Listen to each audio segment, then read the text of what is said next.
Of course, we're Batanggenyo. We don't say, ano ba? We say, get out! Layo mo ga? Pre, anong ginagawa mo? Wala. Nagagawa lang akong pang-upload, pre. TikTok. Uso kasi yun eh. TikToker? Meron akong ikakwento sa'yo. Anong kwento mo? Anong kwento mo, Gi? Kwento mo nga. Kwento mo. Diba, yung katabing bahay namin, digat may bagong umuupa dun.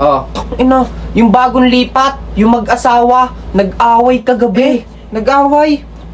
Anong pinag-awayan? Hindi ko nga rin alam eh. Pero sinilip ko. Pero nung nakita ko yung lalaki, yung asawang lalaki, galit na galit. Galit na galit? Bakit? Paano mo nasabi? Hindi, kasi kita ko di lumapit. Nakaupo kasi, di nakagayaan. Tapos sabi, tumayo. Ano tong nababalitaan ko? May lalaki ka daw sa trabaho mo.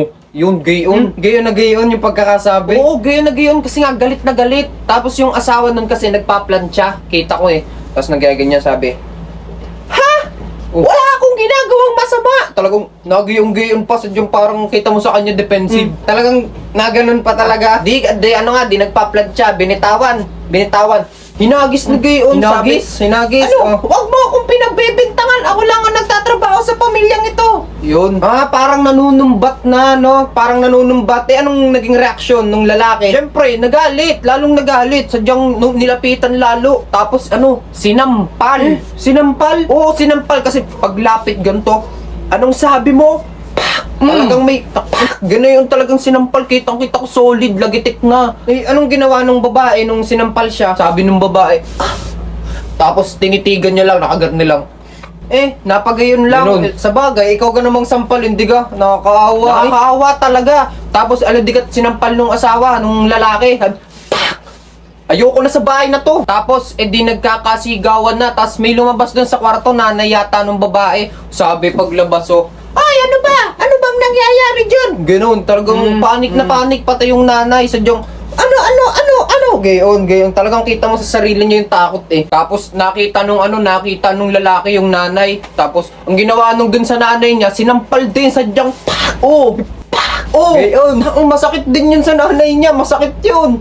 Mang, bilis ko magutom sa school. Parang kakalmusal ko pa lang, gutom na agad ako. Bitin ata yung almusal ko eh. Ako din, ma. Wala pang recess, gutom na ako. Magtitipid sana ako ng baon, pero napapabili ako palagi.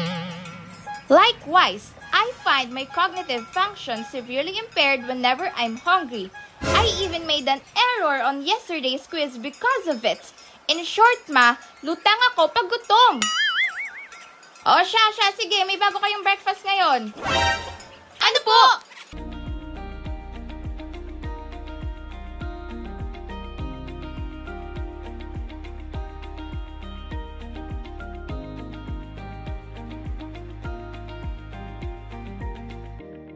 Tapos na, kain na. Ang bilis. Hala, sana po hindi tinapay. I hope it's not instant noodles. Ang sarap, Mi! Energen cereals po ito, no? Tama! Mas dumami po ata siya, ma. Dahil may bagong Energen 50% dagdag cereals. Talagang mas mahaba na ang busog mo, tapos more complete nutrition pa kumpara sa ibang breakfast natin. Anong judgment natin? None for now. Okay, sige. Sabihin nyo sa akin comments nyo pag uwi nyo. Mommy! Hindi ko nagastos baon ko for today! May paglabobo na ako! Meron pa dyan, ma? Kailangan ko mag-review all night para sa exams bukas. Nakakagutom gumamit ng utak. Oo, meron pa. Gawan kita. Ikaw, Mark, kumusta? I got perfect scores today. My stomach is satisfied. Bakit? Malungkot ka? I tried to confess to my crush, and she said I'm too dumb to realize that she doesn't like me. May crush ka? She's the dumb one. She doesn't even know the answer to 8 times 8. Mabilis ka din bang magutom? Try mo na ang New Energen para sa mas mahabang busog. Ang pagmamahal ko sa iyo ay walang hanggan. Kahit tayo'y magkalayo man, ang pag-ibig ko sa iyo'y magpakailanman. Napakalambing mo talaga, Ernesto. Hi, baby. Gising ka na ba? Oo, gising na ako. Buti naman. Kumain ka na ba? Hindi pa. Ikaw? Di na ako kakain. Kausap lang kita, busog na ako. Binibini, naghaharana si Ernesto sa labas. Talaga ba? Mahal kita.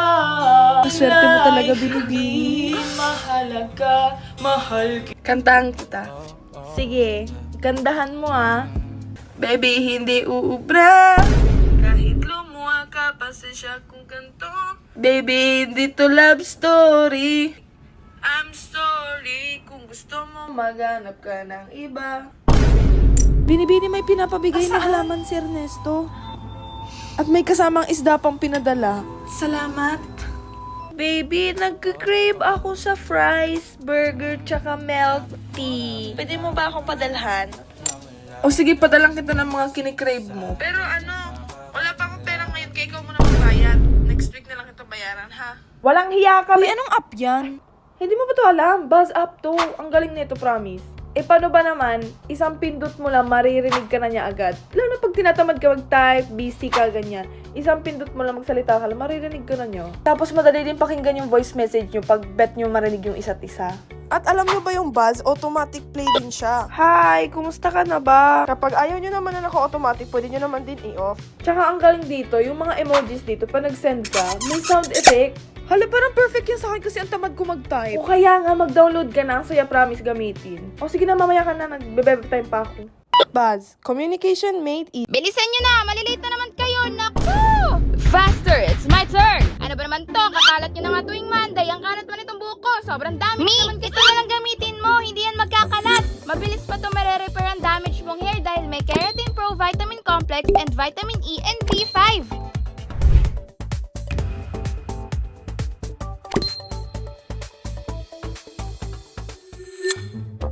Ayan, malinis na. Super smooth, shiny, and frizz-free naman ang hair ko. Anak, sino yan? May bisita ba tayo? Si Mama po yan! Ma? Ikaw ba yan? Parang na-inlove ulit ako ah. Sus! Ano ka ba pa? Beatrice Keratin Shine lang yan. Smooth, shiny, and frizz-free anytime, anywhere. Palagi ka namang in love sa akin. Ew! Kadiri! Yuck!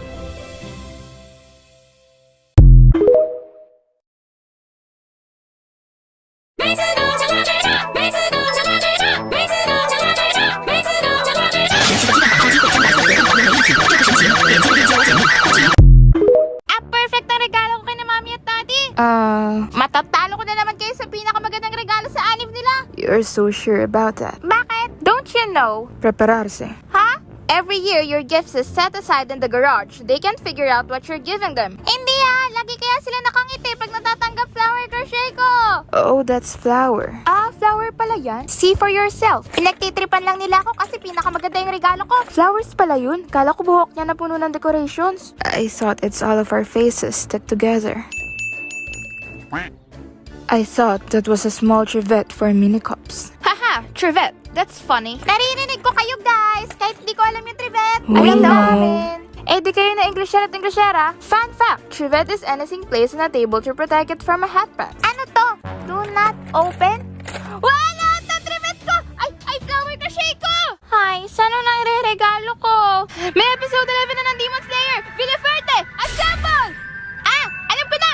Brothers and sisters! Move! Alis ka dyan! You're in the view. You're a harang. Mamaya na nga pagkatapos. Ang ganda! That's it. I need more. Nezuko. I have nothing to say. The story, the animation, the lesson, everything is perfect. Okay na. Okay. Picture natin lahat. Gusto ko yung regalo kay na Mami at Daddy. Maganda kayo. Let's do it.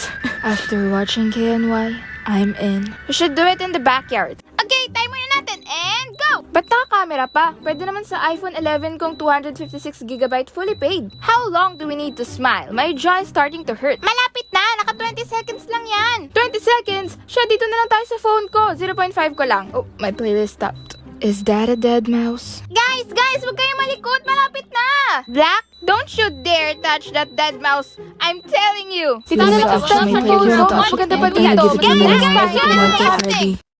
Yay! Okay na! Isa pa! Feeling ko pangit yung nauna! Guys! Kanino una namin bubuksan? Kay Bunso po! May ambag po kaming lahat dyan! Ay, may napatingin! Sana po magustuhan nyo kahit pangit kami dyan! Anong pangit? I'm always handsome. Maybe you. False! I'm the most appealing among us! Criminal offensive side eye. Do you understand?